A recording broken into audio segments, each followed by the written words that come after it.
here's the thing. White cast-free mineral sunscreens don't exist. They will never exist. And the part that frustrates me is that some black girl is gonna see all the advertising about this product and say, oh my God, instead of having a white cast, they're gonna buy it, they're gonna use it, and then they're gonna end up looking like this. Why is E.L.F. Beauty doing this? Why is E.L.F. Beauty spending so much money on Rhode Beauty? Like, it just doesn't seem right. So I'm gonna go into why this is happening business-wise, but also a bit about my opinions on whether I think this is a good move or not. Hello, you dirty little boys. Reaction to this collaboration has been pretty mixed. You know, of course, there's people that are disgusted, there's people that are amused, there are people that are confused. We have been keeping our eye on Beautycounter, but the biggest question of all, at least for me, because I'm nosy like that, is will this come back? Will Counter come back as a multi-level marketing scheme that preys on women?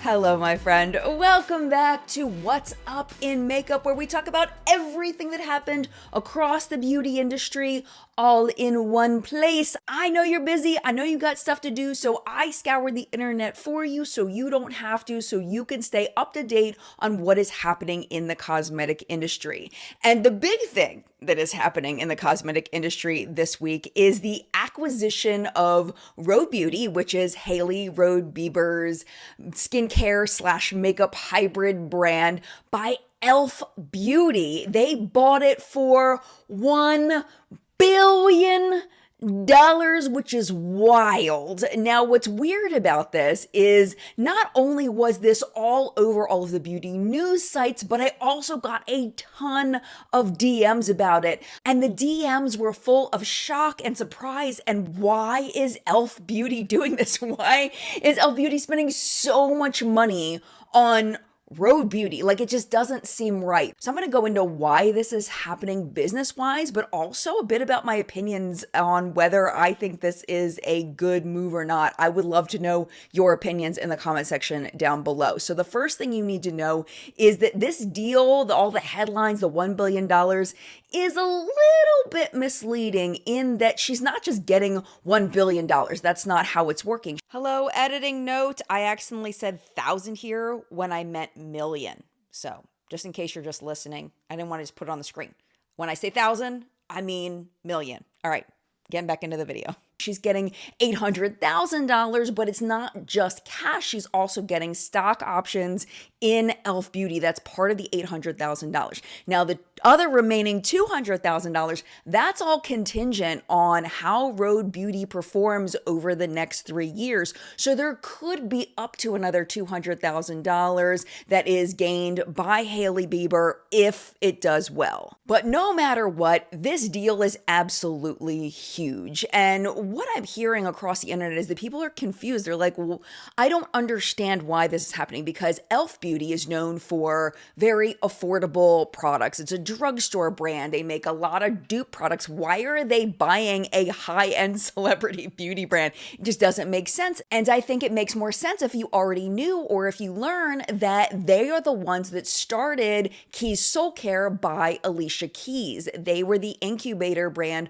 for that brand. They've also acquired a couple of other brands. In 2023, they acquired Naturium, the skincare company that was started by skinfluencer Susan Yara. They paid $355 million for that company. Before that, in 2020, they bought Well People for only $27 million, but supposedly that brand is doing much better now that E.L.F. has acquired them. But of course, looking at those numbers, the amount that they paid for Rhode is ridiculously more than any acquisition they've done in the past. So the big question is this worth it based on the numbers? Here are the facts regarding that. So Rhode reportedly doubled its customer base in 2024 and generated $212 million in net sales for the 12 months ending in March of 2025. Now, what's important to note here is that is selling only from their website. They are not on Sephora, they're not at Ulta, they're not at any stores. It is just their website. So that is a big indicator of growth,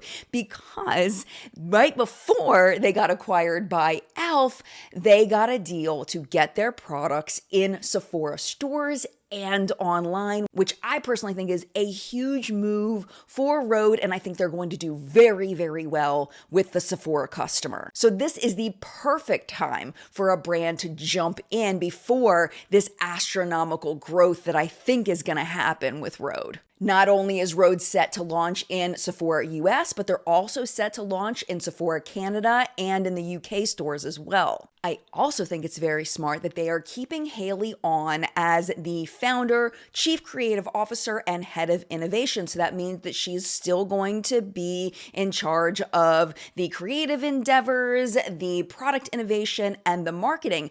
But also part of the deal, which a lot of people are not talking about, which I find fascinating, is they have hired her to also advise on the marketing of E.L.F. Beauty. Specifically, the role is strategic advisor to the combined companies. So it sounds like they have seen what she's been able to do with Rhode, and they're like, we could use a fresh perspective on how to market E.L.F. And it doesn't sound like they have to listen to her, but in the deal, they're getting that extra voice. They're also getting the voices of her co-founders. It's a husband and wife team named Michael and Lauren Ratner. They are coming with Hailey over to E.L.F. So besides everything on paper, I asked myself, do I personally think this is a good move based on what I've seen with brands growing, brands failing, brands going out of business, brands being wildly successful? Do I think that this is a good move? And I honestly think it is, and here's why.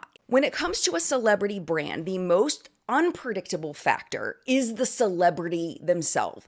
Hailey Bieber, because you're dealing with a human being. And if Hailey gets herself into some trouble, either to the fault of her or not to her fault, then that can affect the sales of the brand tremendously. Another factor is her husband, Justin, who has made some questionable decisions in his adult life, and he hasn't had a very stable public image over the past couple of years. So if there's any kind of risk or anything, it has, in my opinion, to do with Justin and not Hailey. The other thing in favor of Hailey is that she doesn't seem to be very much of a yapper, Like you see some celebrities and they're like constantly on social media about their opinions about this, about that. Hailey doesn't really do that. She goes on some podcasts every once in a while and drops little bits of tea, enough to kind of get people interested, but not really enough to get her in trouble. But you can tell that she is very media trained. I mean, she has a celebrity dad. She's probably just been around the stuff her whole life, and she definitely respects how much to say in order to not hurt her personal brand. Like, she's got a handle on that. And I think that makes her a less risky bet when it comes to supporting her brand as a big company like E.L.F. did. This part's very interesting. So there's a quote that was in the press from E.L.F. CEO Tarang Amin. This is what he said. She could have easily gotten more money from a private equity or someone else, but she cares about building this brand for the long term. And I honestly think that from the public, it seems like that's right. I mean, she seems like she's in a lot of the photos promoting the brand. She talks about it all the time. She seems to be having fun with it. Yes, she has her serious model face on, but when you look at the campaigns, they're more lighthearted. They've got the big, huge versions of her products. And when she talks about her brand, she seems genuinely excited about it. And when there's so many beauty brands out there to buy from, I feel like that's a factor that some people look at. Another thing that happened that I noticed and isn't really being talked about was the situation that Rhode had with their blushes when they released the pocket blushes. So Gloria George, who is very big on reviewing products specifically for very deep, rich skin tones, she tested out the Rhode blushes and she absolutely roasted them because they had kind of a white base to them, and it was not good. Eucerin. These are the brand new Rhode blushes. I bought these 3 shades because I feel like these would be the 3 shades that would work on dark skin. First shade we're going in with is Juice Box. Let's just go directly on the face. Let's blend her out. This ash is bigger than me. Literally zooming in so you guys can see the sick work. Spicy Mar gives a really pretty orange color. Let's see what Spicy Mar gives. Let's blend Spicy Marg out. These can't be the blushes y'all love. Okay. Toasted Teddy. Let's see what Toasted Teddy gives. Is the Teddy that's toasted in the room with us? I just feel like in 2024, if you're gonna drop anything complexion, that it should be able to work for any skin tone and complexion, right? Now the Ash was really serious. Hands up, keep him up. She needs some work. Now, some brands might get defensive and say something like, we missed the mark, which is, we'll get into that later. That's another story for another brand in just a little while. Instead of doing that, Rhode Beauty, and specifically Hailey Bieber, called Gloria on the phone and had a conversation with her and talked to her about it. All she does is complain. This is why I complain. This is why I complain. You see how beautifully flushed I am without looking ashy? Oh, and you thought we were done? There's another one. This is why you advocate for yourself. You see what happens whenever you're not complacent? And that's what we call redemption. Yeah. Hailey, thank you for reaching out and listening to me and treating me like a human. This is redemption. And not only did she call her to talk to her about it, she hired Gloria, paid her money to help them to reformulate the blushes and make it so that they worked for deep, rich skin tones. And when Gloria showed the blushes that she worked on, there was a light behind her eyes, so where you could just tell she was so proud of the work that she had done, that she knew she had nailed those reformulations. And in that, at least according to the comments next to Gloria's video, it seemed like a lot of Black customers were like, yes, Rhode made the right choice here. This is the brand new Rhode blush. They're here. And when I say me and Hailey were in that lab, me and Hailey were in that lab. This is shade Plum, and this is shade Date Cake. Here's Plum, here's Date Cake. Date Cake has a little bit of a more brown undertone. One of the things that I feel like made it so easy to create these shades with Team Rhode was the fact that the cosmetic chemist that they had was a Black cosmetic chemist. And if it wasn't good enough, we continued to go back to the lab until it was. Take some on a brush, or you can go directly in, but I like having control. This is the brand new Rhode blush. This is what Plum looks like on me, and she is literally just the most beautiful Plum. This is Date Cake. That is exactly what I'm talking about. This is what Date Cake looks like on me. It is so important to use your voice. Rhode, come to the front and do it quickly. Just blushed up for no reason. Yeah. Of course, I'm not part of the affected group, so I can't speak to any personal opinions on any of that. And of course, no group is a monolith, but I did seem like, at least on Gloria's post, that her fans really appreciated the steps that Rhode took in order to correct it so the blushes work for more people. And what I noticed is there doesn't seem to have been a similar situation since that happened. Guys, my mouth low-key dropped when I saw this.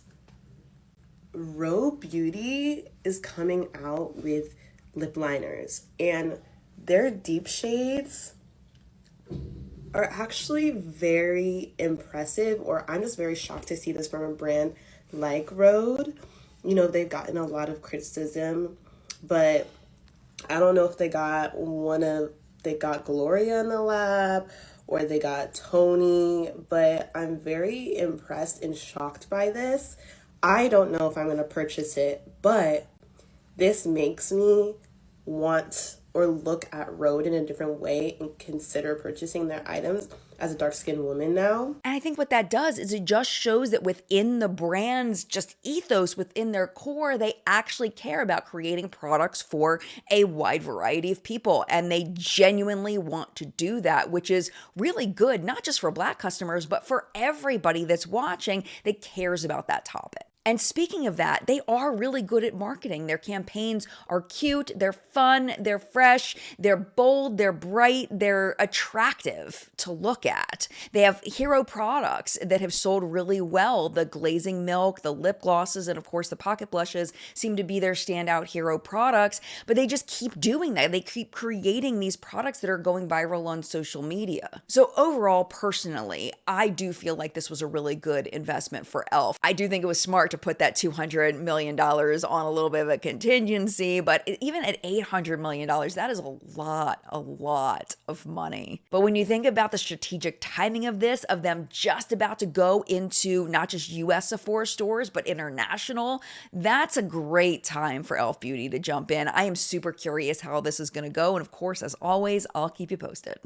It is time to talk brand launches. We have some celebrity launches. We have some super weird ones. We have ones that kind of just fit in with the people that are promoting them, just running the gamut today as far as brand launches. These are the types of stories that I would typically include in the beginning of my product report that I was doing for about a year. And I know a lot of you are missing that, so I'm hoping that this scratches that itch a little bit. You know, sometimes I realize I'm just working myself into the ground and I need to take care of myself, and the product report was just what got cut at this point. And like I said last week in the outro, if you didn't see it, the product report may come back. It's just on hiatus for right now until I can shuffle things around and hopefully fit it back in one day. But while that is on hold, I still want to talk to you about brand launches and product launches, and that's what we're getting into, starting with a really weird one. Let's just start with this. The internet curates our feeds, so sometimes we just don't see some of the things that we would never naturally interact with. And one of those things that I would never naturally interact with, because it's just not my jam, no shame, just not my thing, is when women sell their bathwater. That's apparently a thing, and it's been a thing on the internet for a while. The biggest story that surrounded this kind of action was a gamer named Belle Delphine back in 2019, and she sold actual jars of her bathwater called Gamer Girl Bathwater for $30 a jar. Rise up, gamer boys. It's time to get your Gamer Girl bathwater.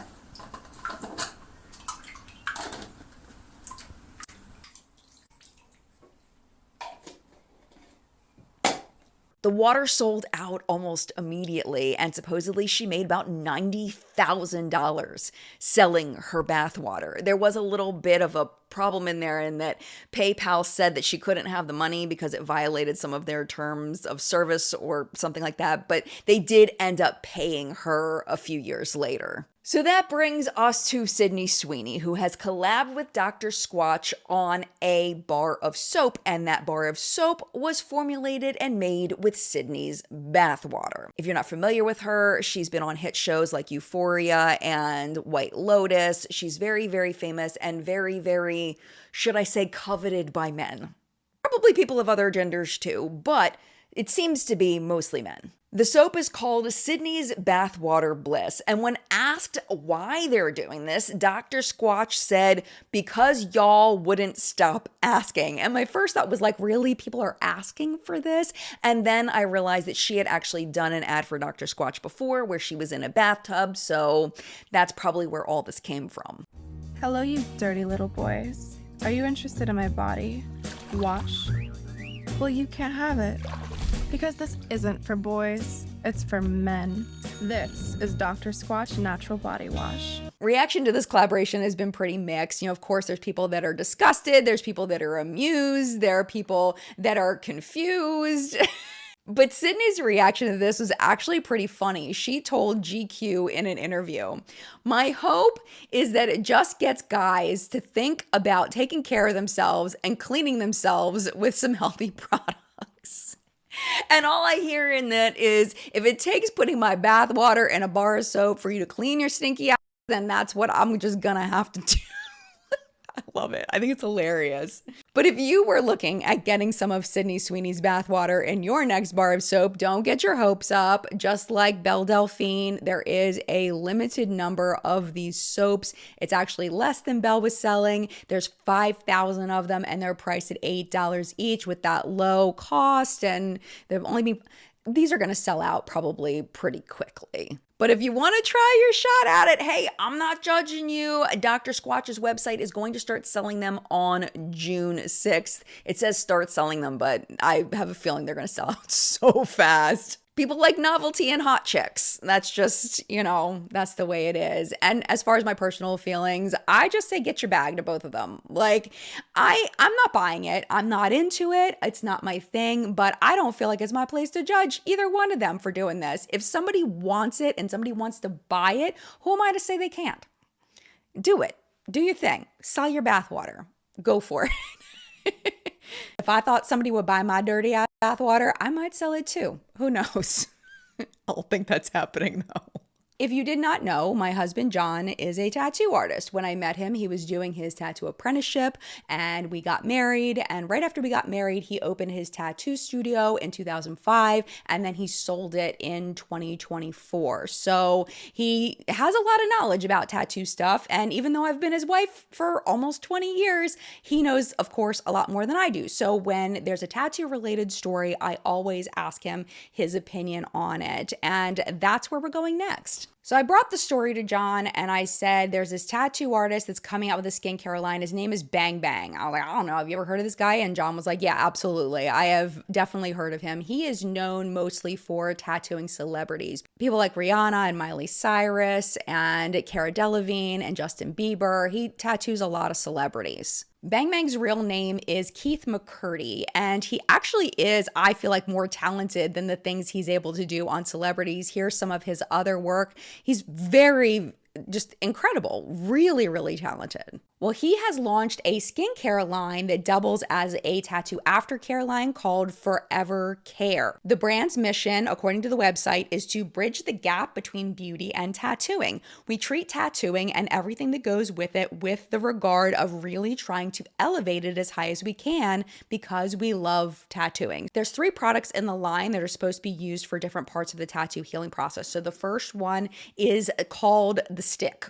And it is an ointment, and the idea is that you don't want to put your fingers on your fresh tattoo on the open wound, so you use the stick instead to make sure that it stays nice and clean, and it's an ointment, so it's very occlusive. As the tattoo scabs over, as it's starting to heal, there's a very lightweight lotion that you use, and then there's also a gentle bar soap. Of course, because of who Bang Bang is, the prices are very expensive. The stick is going to run you $66 for just a third of an ounce. The lotion is $44 for 1.5 ounces, and the 4-ounce bar soap is $22. If you want everything, it's $111. So of course, I respect the hustle. Do what you got to do, get your bag. But I did ask John, I said, what do you think of this? And I quote, "That's fucking ridiculous." That's what he said. Yes, tattoos, of course, you want to take care of them. You want to make sure that they're healing properly. You want to make sure that you use the right products on them as your tattoo heals. But he said this line is absolutely unnecessary. What he recommends is right after you get your fresh tattoo, use Aquaphor, which is very affordable. It's a drugstore item.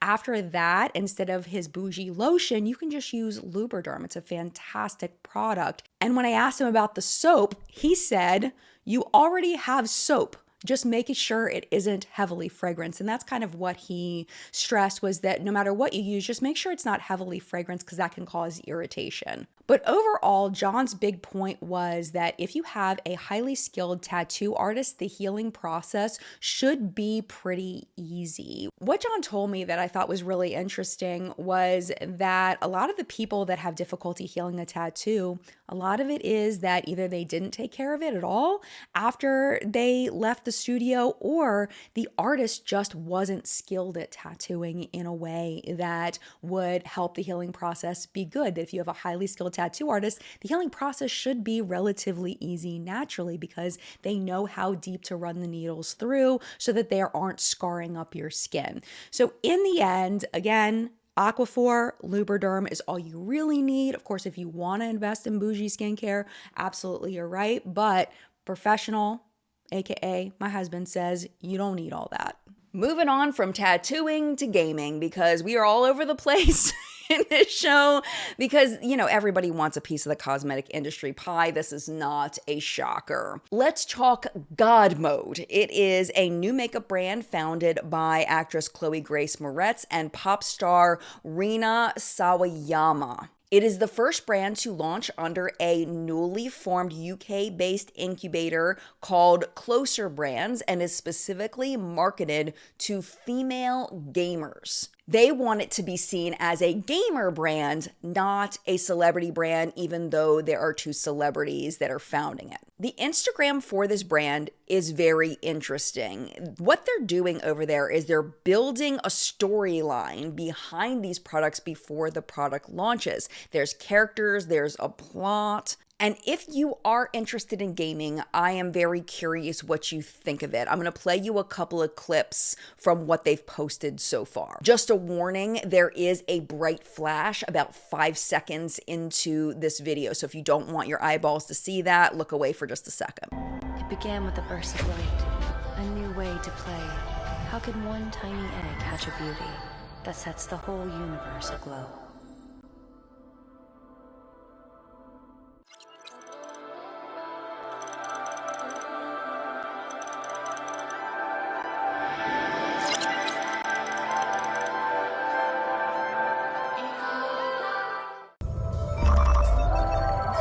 Spark, look, Chroma's Arc. We found it. A new beauty adventure begins now. I had to phone a friend on this one because, again, I don't know anything about gaming. Like, I don't go very far past dumb phone games and my Nintendo when I was a kid. So I don't know anything about this stuff. So I phoned my friend Audra and I was like, Audra, here's what's happening on the Instagram. What do you think? And the adjectives used were useless and cash grabby and also some less nice other words. There were other adjectives used, but I will leave those out. Basically, all you need to know is Audra is not impressed. And the big reason why was because Audra's point is that you don't need a makeup line specifically for gamers, that, you know, everybody uses makeup and that the marketing just feels off and unnecessary. And what really brought, I think, Audra to that conclusion was the only product that we know about. And what it is a highlighter, and it is a cool tone highlighter called Genesis Glow. And it is supposed to look like the way that your face looks when a screen is shining on you, like that blue glow. And Audra's point was like, you know, TVs have changed since 1985 and you don't really get that blue glow anymore. So that's kind of weird. Like it's not really a thing. So weird. But if you disagree with Audra and you would like to try GodMode, it is supposed to be launching in June on their website. You can sign up for brand notifications over there. And of course, I will keep my eye out for it. I'm curious to see what the rest of the collection looks like. Are you ready for the next one? This one is a new skincare line courtesy of Cynthia Bailey, known for her role on The Real Housewives of Atlanta, and Dana Hill Robinson. She is a beauty industry veteran and founder of Coco Teak. They've been friends for 30 years and they have joined forces to launch Glowissima. It is a clean, inclusive skincare brand. Their products are formulated in New Zealand using indigenous ingredients like manuka honey and kiwi seed oil. The collection is going to debut with the Miracle Elixir Face Oil for $64. They say it's a blend of 10 natural oils aimed at hydrating and improving skin clarity, and the Ultimate Radiance Face Cream. It's $46, targeting hyperpigmentation and fine lines. You can get both in a bundle for $92. So Glowissima is currently available for purchase on their official website, with plans to expand to Amazon in the future. I didn't have a friend to phone about this one, so I would love to know your thoughts down in the comment section down below. But what did stand out to me about this was the use of the words Miracle Elixir, because that was the same name as the hero product in Trisha Paytas' skincare line, which is what I'm researching now for my next Behind the Controversy video. And this sounds like it's being made and manufactured and marketed completely different than Trisha's line, which is a really, really good thing. Cannot wait to tell you that story. I'm hoping to finish up the research this week, film next week, and then have that video up to you the following Friday. So cannot wait for you to see it. It is a fascinating story full of all kinds of twists and turns. Keep your eye out for that. Make sure you're subscribed so you don't miss it. Trisha Paytas' skincare line. Lines. There were 2 of them. deep dive coming soon. All right, I got two more for you. This next one is kind of an update on a story we covered all the way back in 2018. Basically, the news is saying that Lindsay Lohan is getting closer to launching a beauty line. Back in 2018, she was on Wendy Williams' show and she said, hey, I'm going to come out with a makeup line. She showed pictures of it and stuff. There were Instagram posts that were put up showing the products. Those have since been deleted, but Allure magazine did archive one of the pictures. This is what the makeup line was supposed to look like. This past week, we got an update. 7 years in the making. We're no longer doing makeup, but we're doing skincare, which makes perfect sense considering where the makeup industry was in 2018 and where it is now. InStyle reports that when she was speaking to Saturday Night Live's Chloe Fineman, she said that something other than acting is in her future. And then she said, I'm developing my own line more along the beauty line. So she says she's taking her time because she wants to be very specific and she's very, what she says, crazy about my skin health. So what I was reading a little bit about, like her healthy living style, I would bet $5 or more on that it is going to be a clean beauty line. Hopefully it's at least somewhat science backed, because that's where we're running into the problem, is that clean beauty and science are like butting heads, and sometimes they merge in like a nice happy place, and sometimes the clean beauty goes completely off the rails, completely ignoring science. So hopefully there is some science in there along with the clean beauty. We'll just have to wait and see. And finally, I didn't have anywhere else to put this, but since we're already in product report land, let's talk about Burt's Bees collaboration that they launched this past week, and it is still available. This is a collaboration between Mike's Hot Honey and Burt's Bees. It is a limited edition lip balm. It's only $4 on their site. It's infused with the flavor of Mike's Hot Honey, which means it's going to be, of course, both sweet and spicy. And if you remember, this is not the first collaboration that Burt's Bees has done with a food company like this. I think this one is a little less weird than the Hidden Valley Ranch one. I actually did a full review on the Hidden Valley Ranch lip balms because of course I did. I will link that video down below if you're curious. It's pretty goofy. Okay, we're switching gears and going into multi-level marketing land because we have been keeping our eye on Beautycounter, and that was a whole mess. I will link those videos down below for you as well. Essentially, what happened was that they switched out of their multi-level marketing structure, and they didn't let their consultants who had built their customer bases and their businesses for years and years and years, didn't let them know until I guess it was maybe like a day before. And they just lost their income. Just in one day, they lost their income. Same thing happened to the people that were in the main offices. They got on a phone call and they basically were like, yeah, you're locked out of the system. Sorry, you don't have a job anymore, which was absolutely wild and terrible. I know this can happen across the business industry, but it's still heartbreaking. And I still do think it's messed up to not give people notice when they're going to lose their jobs like that. The news that dropped this week is that Beautycounter is officially coming back like they promised, but they are coming back with a new name, just simply Counter. It's been a little over a year since their founder, Greg Renfrew, repurchased the company back from the people that she sold it to. The company was on its way to bankruptcy, and Greg saved it from that process. She said she was going to be working behind the scenes to bring the company back, and now that is happening. The official relaunch starts on June 25th. One of the things I read is that they have cut down the number of SKUs, the number of items that they're selling, from 245 to 50, and they're focusing on skincare and makeup. They are putting their fragrance lines on hold. They are also going hard on marketing to 35 and up women, which is not surprising at all. Do not expect a big flashy entrance. Greg is talking about this as a soft launch and that there'll be a bigger announcement in the fall. A big part of Beautycounter's ethos was, again, it being clean beauty. So you may be wondering, Is the clean beauty aspect coming back? Yes, it is definitely coming back.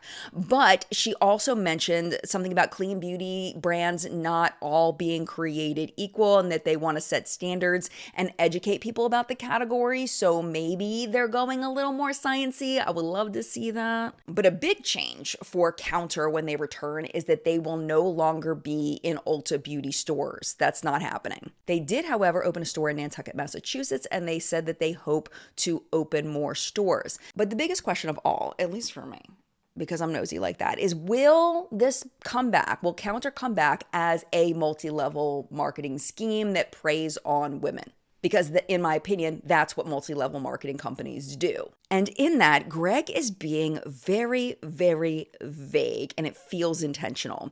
We do know that there are consultants, but we don't know how they're going to earn money, whether it will be single-level affiliate or multi-level. In an interview with Beauty Independent, Greg emphasized that Counter will be driven by what she calls community-based commerce. They just keep changing the name around, don't they? She said that she has already signed up a whole bunch of people and that they have limited spots, which is something that a lot of predatory multi-level marketing companies do. They say they have limited spots, but in a multi-level marketing company, they thrive on building that pyramid so that there's never limited spots. It's just a way to make people feel special for getting in on the ground floor of an opportunity.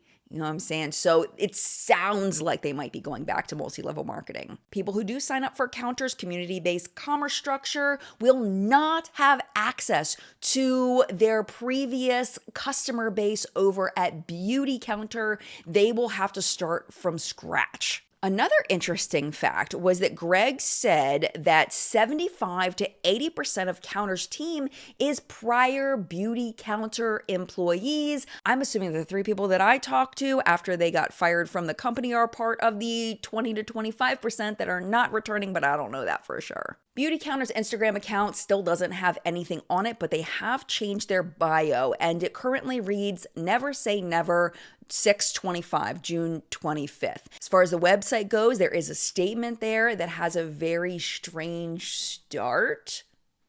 Trust what people do, not what they say. And considering how she was all women empowerment and then she fired a bunch of women, I would think that the people who were part of Beautycounter before would agree with her that you should absolutely follow that advice. I'll watch it and let you know what happens next. When we go out and shop for a product, I feel like it's reasonable to have expectations that the way that the product is set up in marketing, you look at it, you read it, you decide if that's a product that's right for you, one that you want to try, then you spend your money and you get it home and you expect that what the brand told you the product was going to do, that it will do that. And I feel like that's a pretty reasonable expectation. And I've said this time and time again on the show when things like this happen, is that nothing is more frustrating than feeling like you're lied to, feeling like something was marketed and it just wasn't what they said it was going to be. And now you're either stuck with the product because you don't have time to go to the store and return it or mail it back or whatever it may be, or you have to go through the process of getting your money back, which takes time and energy and effort, all because you feel like you were lied to. And that's a story we're going to be talking about today. Today's spotlight is on Tower28. Not that long ago, on May 19th, they launched a sunscreen called the SOS Face Guard SPF 30. It does have a slight peachy tint that is supposed to cancel out white cast, and you may already see where this is going. Here's a review of the sunscreen that was reposted by Tower28 by a woman named Haley Konopka. A little bit about Haley. Her Instagram bio reads, "Your acne-prone big sis who loves all things beauty." This is Tower28's brand new SOS Face Guard SPF 30, a mineral SPF that's made for these sensitive and acne-prone skin girlies like me. And don't worry, I double-checked the ingredient list. First thing I noticed upon application, it's very hydrating and has a whipped creamy texture. It also has a little non-orange tint to it that's supposed to be great for all different skin tones. I really love how easily that just blends it into the skin. It's a non-greasy formula that won't make you break out, won't leave a white cast, and won't burn your eyes. I honestly could see myself replacing my daily moisturizer with this in the summer. Hey, just me checking in. So I've been wearing the sunscreen for a few hours now. I also just got done with a workout, and the sunscreen is holding up so well. My skin still looks beautiful. There's no dryness or patchiness. It's really still just giving that glow. This is definitely going to be game changing for my acne prone and sensitive skin girlies. It has my stamp of approval. And honestly, watching this, I'm looking at it, I'm like, this seems to be working really, really well for her. That's amazing. But also take into account that the tint that's in the product matches her skin tone perfectly. The other thing that I noticed, which is a bit of a side note and very, very common on Instagram, is that there's no mention that this is either a sponsored post or PR. And we know it's at least PR because this video went live 4 days before the product launched. And really, people should be disclosing if they got a product for free when they give a review. Technically, if they're doing best practice, they should be saying it both verbally and in the caption of the video. But there was no verbal mention, there was no visual cue, there was nothing in the caption. So, but that's just a side note of an annoyance for me. Oh, and one more thing, for the love of God, please reapply your sunscreen after going to the gym. Oh my gosh. Okay, I'm stopping. I'm stopping. I'm stopping.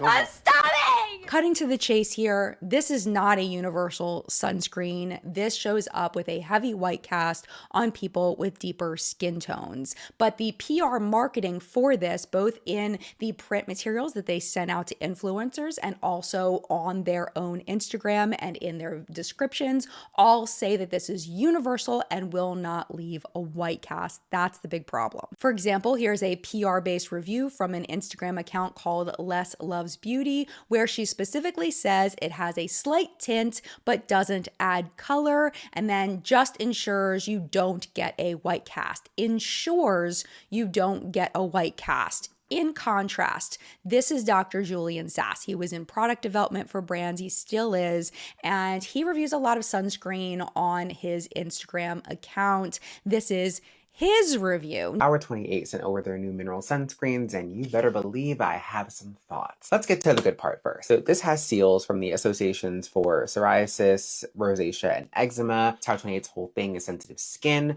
So these seals are really expensive and quite tedious to get, particularly rosacea. So kudos to them for going through all of the work and time and money to get all of these sealed. But let's get into the elephant in the room. They have really hammered in throughout this entire campaign that this product has no white cast. And it's even on the PR box right there, clear as day. But here's the thing. White cast-free mineral sunscreens don't exist. They will never exist. You have to apply a half a teaspoon for your face, your ears, and your neck. Most of their marketing materials, those people are not doing that. It's that small swatch on the cheek or just generally under applying. You need roughly half a teaspoon of product in order to get the protection on the label. And the part that frustrates me is that some black girl is gonna see all the advertising about this product and say, oh my God, they said it had no white cast. They're gonna buy it, they're gonna use it, and then they're gonna end up looking like this. The texture is quite nice. The finish feels quite lovely. It's not super greasy, it's not super heavy. But marketing this as no white cast in 2025 is so disappointing. What Julian is saying is absolutely right. They have their intern that they asked to review this sunscreen, and she has melanin-rich skin. And let's watch it, okay? Let's watch what happens with her. No white cast at all. So my two major pain points with finding a good sunscreen is whether or not it breaks me out or if it leaves a white cast. Today we're gonna try SOS SPF. Like all Tower products, they're made for sensitive skin. And then this is without. No white cast at all, which is incredible. It's just amazing that I'm finding a sunscreen that works for me. You notice she puts a very small amount of product on her face, and as she's blending, they cut. Did you see that? Let's watch it again. This is the cut. They cut it and didn't show her blending it. If it was truly blending in that easily, I personally feel like they would have left that part in. As more claims of false advertising started rolling in on Tower28 socials, they put up a statement directly from the founder. Her name is Amy Liu. This is what it says, and I'm actually going to read the whole thing because I feel like it's important for context. Here we go. She says, I wanted to reach out personally and thank you for the feedback we've received around the new SOS Face Guard SPF 30. I've read your messages and seen your posts, especially from those with deeper skin tones who've shared that the formula left a white cast. I appreciate you more than you know for being honest and holding us to a higher standard. Despite our best efforts in testing, the truth is we missed the mark. We described it inaccurately, saying it had no white cast and called it a universal tint, which was misleading. That was a mistake, and I take full responsibility. I'm sorry. Let's take a minute to pause and resonate on what she just said. So they said they were working on the sunscreen for 6 years. 6 years. One of the main claims they put on this was that it did not have a white cast due to that tint they put in. So you're telling me that after 6 years of research that you still described it inaccurately and that saying it had no white cast and calling it a universal tint was misleading. After 6 years of research, it was just a mistake? That is wild to me. The math is not mathing, the logic is not logicking. There's something else going on here. But before I get into what I think is actually happening here, let's get into the rest of Amy's statement. She says, at Tower28, one of our most important values is Kaizen, which means always learning and always improving. So here's what we're doing next. Marketing language. We're updating our marketing materials to remove no white cast and universal tint. New version. We're working on a second version of SOS Face Guard SPF 30 designed to better serve deeper skin tones. Updated testing. We're enhancing our testing approach to standardize use across participants. Collaboration. We will continue collaborating with beauty experts and cosmetic scientists to make sure our future products truly reflect the diverse community we serve. This brand was built on the idea of being a safe space for everyone. We're going to keep showing up, keep listening, and keep doing the work. Thank you for being in this with us. XX Amy Lou. Before I get into my thoughts on what's actually happening here, I think it's really important to read some of the comments that are happening next to Amy's post. Of course, some people are like, thank you so much for addressing this. You did a great job. Like, this is what we want, is fast action, all that. But then there are people that are still genuinely confused and irritated. So for example, we have Chloe Anna Brady. She commented, I appreciate this, especially as a longtime fan of you guys. However, I can't help but still feel disappointed because respectfully, there's no reason this should have happened in 2025.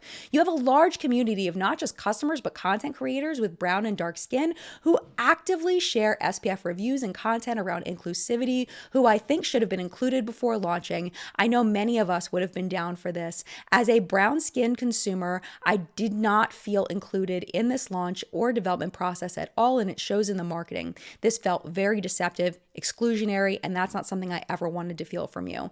I'm really looking forward to seeing how you'll not only reformulate, but also include more Black and brown voices in your R&D process. Another comment came from Erica. Her account is called Good Home Girl. She echoed this by saying, I want better for y'all. My main concern is your best efforts in testing didn't include a variety of skin tones in the year 2025. And to double down, why would you assume you had a universal product if you didn't test it? Excellent point. The one that I felt that hit on the societal pain of this topic, because as we talked about many times, this goes beyond just, people can't use this sunscreen because it doesn't work for them, just buy another sunscreen. It's way deeper than that. If that's something you were thinking like, oh, just buy a different one. It's way deeper than that. Listen to this comment. This is by Nefertiti. Her account is the Notorious Neff.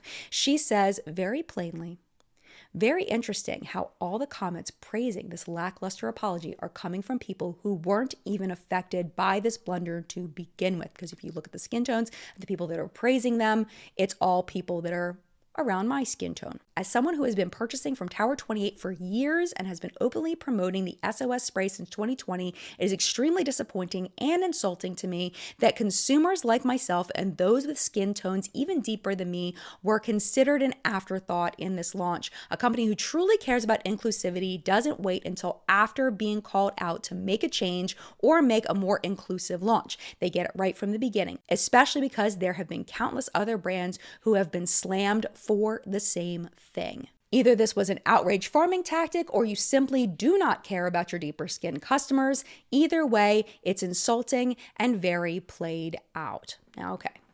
Here we go. You ready for my mom in my basement opinion? And y'all been getting on me about saying my mom in my basement opinion.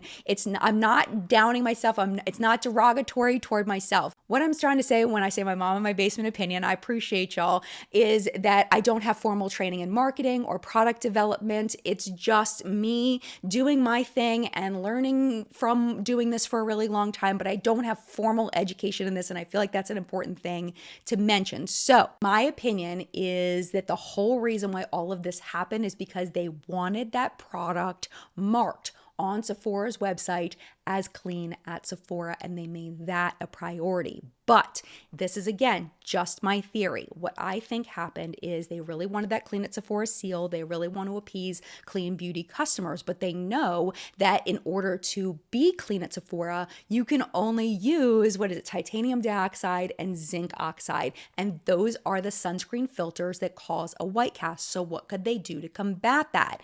They make it tinted. They put the tint in there to try to combat the white cast. So they worked for 6 years on this, trying all these different formulas, trying to make the white cast disappear. When they finally realized that no matter how hard they try, that white cast is going to continue to be there. But they've put all this money into development and all of that. So what can they do? Well, all they can do is launch it at this point because they've invested all that money in it, right? And when you think about it, math-wise, business-wise, they probably bet on that there would be more clean beauty customers that wanted the zinc oxide and the titanium dioxide rather than the filters that don't leave a white cast, that work on deep, dark skin tones. They bet on that there were more clean beauty customers than people that would care as much about the white cast. And they showed that if you have light to medium skin, that this tint does work in order to minimize that white cast. So they prioritized the light skin people, they prioritized the clean beauty people, and we're like, well, not going to work on deep skin tones. Oh well. But what is worse to me, and what is the part that really grinds my gears, was the use of that intern, that they knew that this was not going to work at the proper levels on her, yet they still wanted that Black customer. They still wanted Black women who have deep, rich, melanin-rich skin tones to buy the product. So they used their intern to show a false use of the sunscreen in order to sell it. And to me, that is the up part. That's the part that makes me so mad. They didn't have to do that. They didn't have to outright lie to their customers, because I don't believe that the people over at Tower28 don't know the amount of sunscreen you're supposed to put on your face. They are a professional brand. And even if they, for some reason, didn't know, the way they edited that video to not show her blending that teeny tiny amount of sunscreen into her face, they knew. They absolutely knew, in my opinion, based on what I've seen with my eyes. And that led to a lot of people buying the product and coming home and being disappointed that it didn't work for them because they feel they were lied to. And in my opinion, they were lied to. So what's happened since Tower28 put up that statement? Well, if you go to the Tower28 website, they have removed the statements like they said they would about the white cast and about it being a universal tint and all of that. That stuff's gone. It's not off of the Sephora website as of the time I'm filming, but they probably don't have much control over that because I'm sure there's a process that you have to go through with Sephora in order to change the description of a product. Totally understand that there. But what they do have control over is their own Instagram. And as of the time I'm filming, there's still quite a few posts promoting the sunscreen that talk about it being a universal tint, that talk about how it doesn't leave a white cast. Those are still on their Instagram advertising a false claim for the product. And to me, that's just super messed up because it just shows more how performative this brand is. We know that brands, their main purpose is to make money. I get that. This was their way to make money, to sacrifice one community in order to get the money of another, and then specifically not care if that community was lied to. Like, it's just so freaking gross to me. And I know I will never look at Tower28 the same again. Yes, of course, brands can learn and grow, and I never say 100% never, ever, ever, ever. Well, maybe for a couple brands. But my point is yes, they can change. We were talking about Rhode Beauty earlier and how they hired Glory to help them and they haven't made a misstep since. So, maybe, but I would not hold my breath. Absolutely not. For me personally, Tower28 has shown me who they are, and I believe them. Moving on.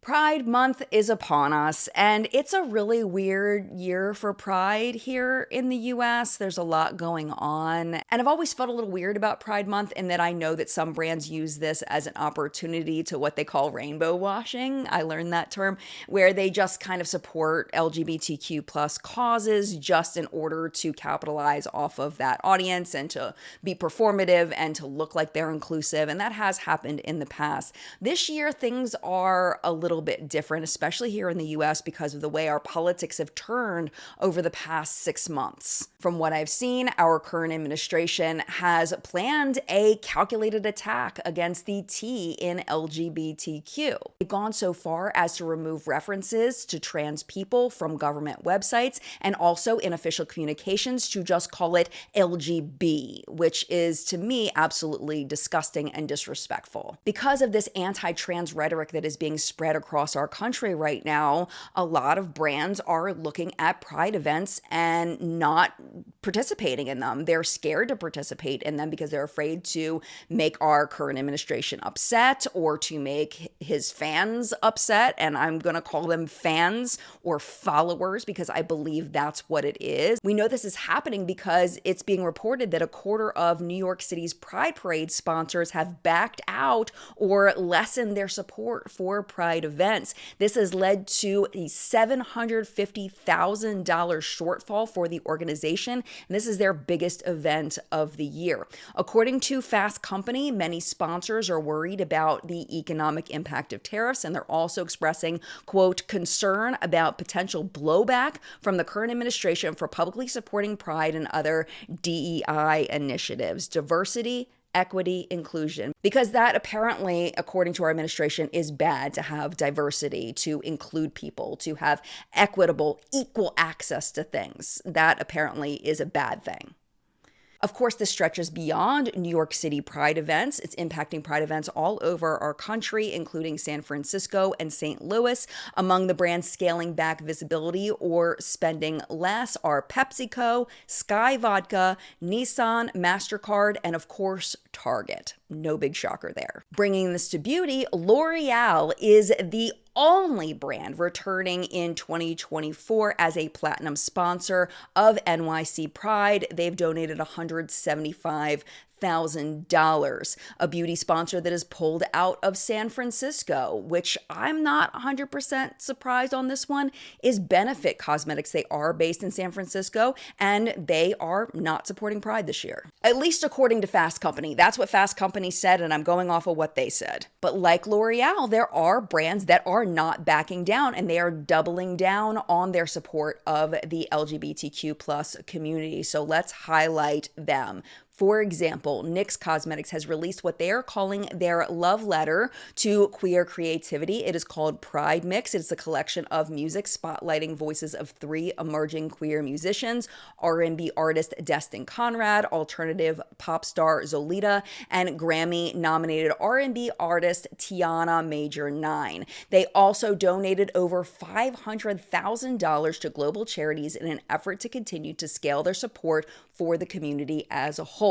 In addition to NYX, Sally Beauty is supporting Pride this year by partnering with Free Mom Hugs to support 5 local Pride events across the U.S. Their latest initiative is called Rooted in Success. It's an event series that will continue on last year's momentum. Free Mom Hugs founder Sarah Cunningham said in a press release, quote, "Partnering with Sally Beauty during Pride is more than just a celebration. It's a powerful statement of visibility and affirmation. Together, we're creating spaces where authenticity is celebrated, beauty is inclusive, and everyone feels seen, valued, and loved."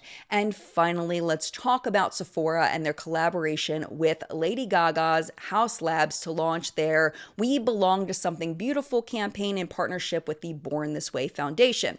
There is a film featuring Lady Gaga sharing her vision of beauty as part of a kind, inclusive, joyful, inspiring community. Listen to those words. Why is there anybody on this planet against them? Kind, inclusive, joyful, inspiring. Why are we against that for all people? It's a rhetorical question, because if you are against that, then I can't help you. That's all I can say. So Deborah Ye, Global Chief Marketing Officer at Sephora, said about the collaboration, "At Sephora, we're driven by our purpose to champion a world of inspiration and inclusion where everyone can celebrate their beauty. Lady Gaga's personal story is a magnificent illustration of the values we promote every day, and having her share her own feeling about what Sephora is all about is an incredible testimony for us." From June 1st through June 30th, $1 of every House Labs product purchased at Sephora, or the equivalent in local currency, will be donated to the Born This Way Foundation. So Sephora and the Born This Way Foundation invite the public to nominate organizations making a positive impact in LGBTQIA+ communities to receive grants. Nominations will be accepted through the Born This Way Foundation's website until June 30th. The final grantees will be announced on December 25th. This is the thing. It is in times like these where brands show their true colors. Pun intended. And for our lighthearted story this week, we need lighthearted stories. We're circling back to E.L.F. Cosmetics. These are two things that have happened recently in E.L.F. Cosmetics marketing that I wanted to highlight for you. The first one has to do with tariffs, but there are brands that are handling the tariffs in different ways. There are a lot of brands coming out and saying that they're raising prices. There's brands like Foreo, Crave Beauty, Lush, the Lip Bar, and even P&G are, they have to figure out a way to pay for the extra cost of these imports coming into the US. So they're passing some of that cost along to customers. E.L.F. Beauty is doing the same thing, but they at least did it through a very cute and creative commercial. Check it out. I'm in a mood. Everything is more money. And there's nothing holy about tariffs. Yeah, it's a sticky situation for everyone. It's terrifying. If those costs hit me full on, I wouldn't be E.L.F.-affordable. But E.L.F. has us covered, right? Right? Wait, are we going up in price too? Yeah, by $1. Ooh. Fingers crossed tariffs don't go up even more. I'm still only $3. So that's the story. We glow up and go up $1 August 1st. And I want to show you one more thing that E.L.F. Beauty did in the last couple of weeks. I'm not even going to try to explain it. It's adorable. It's just really cute. I'm just going to play it for you. Real-time update, I guess, of day 24. Sailing from Oregon to Hawaii with my cat. I've got a plane following me. Hello! Here I am! It's so cool. I love planes. He's got his door open. There he goes. Oh, they dropped something. I gotta go. This looks rather nefarious. I can't believe I picked it up. From Katie. From Katie. I only heard about you from my friend today. We were having a play date and this was really unexpected. We got you some snacks. They got me snacks. I'm gonna cry, man. This is the coolest moment ever. Oh, we got chips, more Pringles, sandwiches. We got cat treats, of course. Beef jerky. Katie, Talia, thank you. I'm gonna eat these sandwiches. It's fresh food. Thank you for watching. All right, so it turns out that drop was from E.L.F. Cosmetics. They dropped off all the stuff and some cosmetics and some face cream and sunscreen. So I am pretty burnt, so I appreciate that, you guys. Shout out to E.L.F. But that was absolutely one of the wildest moments of my life, so I appreciate you guys for doing that and putting that together. And thank you to the pilot and the children and E.L.F. Thank you all. I can just imagine that maybe somebody that works at E.L.F. found out about this guy and was like, we should do something for him. Let's do something for him. And E.L.F. was like, yeah, sure, let's do it. And it was great PR. Loved it. That was really, really cute. And that, my friend, was what's up in makeup this week. Thank you so much for watching. And as always, thank you to the What's Up in Makeup Facebook hunters. Their names are scrolling below me. Thank you for all of your submissions this week. I appreciate you so much with my entire heart and soul. Thank you for all the time you took to put things into our What's Up in Makeup Facebook group. The hunters group, I appreciate you so, so much. Our live chat today is going to be at 10 a.m. Eastern time, as it usually is. We're continuing decluttering. We're going deeper into my eyeshadow palette collection because there are a lot of things that just need to go at this point, So we're going to be narrowing it down to my favorite things to keep. If you would like to join us for that decluttering, you can definitely join us 10 a.m. Eastern time today. If you're watching this and that's already passed, you can always watch it on the replay by going to my channel page, clicking on the live tab. They're there. Or if you're subscribed, it's just hanging out in your subscription feed. You can just go over there. Super, super easy if you're subscribed. And with that being said, my friend, thank you so, so much for watching. If you would like to hang out and watch another video, YouTube should be recommending a couple videos for you over here to watch, including last week's episode of What's Up in Makeup. It's down there. YouTube's gonna pick the top one for you based on your current viewing history. But if you gotta go, get it, no problem. You got stuff to do. Thank you for hanging out as long as you did, and mad love to you. I will see you in a video very, very soon. Bye!